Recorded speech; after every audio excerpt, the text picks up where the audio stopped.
hello student आज अध्याय 3 धातु और अधातुर विषय अकमान पढ़ाम तुम्हारे मनोयोग दे शुनिबा ये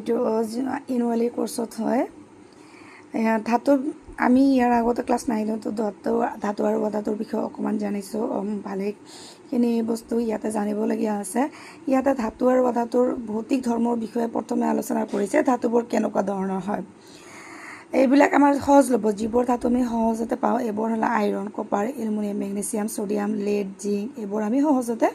পাই যাওঁ আৰু বিশুদ্ধ ধাতুৰ পৃষ্ঠ কি হয় চিকমিকিয়া হয় বিশুদ্ধ ধাতু যদি চিকমিকিয়া হয় আৰু এই গুণটো থকাৰ বাবে ধাতুবোৰ কি হয় ধাতব দ্যুতি সম্পন্ন হয় তাৰ পিছত দেখিবা যে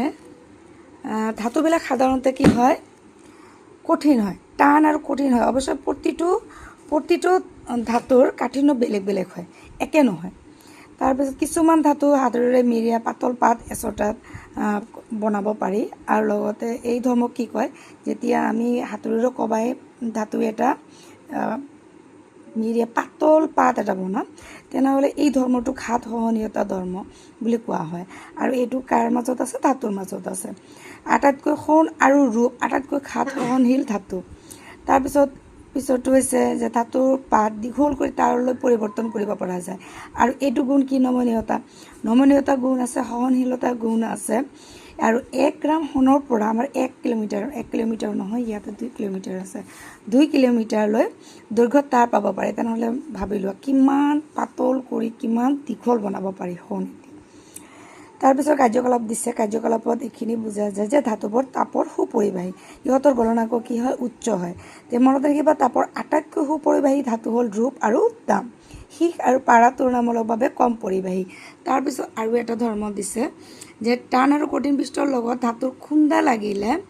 শব্দ উৎপন্ন হয় তাৰ মানে ধাতুৰ নিনাদী গুণ আছে তেনেহলে আমি ভৌতিক ধৰ্ম কি পালো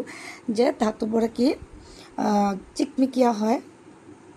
চিকমিকিয়া হয় আৰু ধাতুবোৰে সাধাৰণতে টান আৰু কঠিন হয় কিন্তু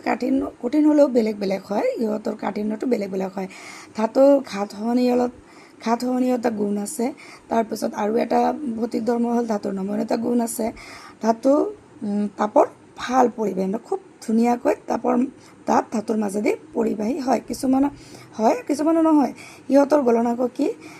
উচ্চ ধাতুৰ গলনাঙ্ক কি উচ্চ তাপৰ আটাইতকৈ সুপৰিবাহী ধাতুটো কি ৰূপ আৰু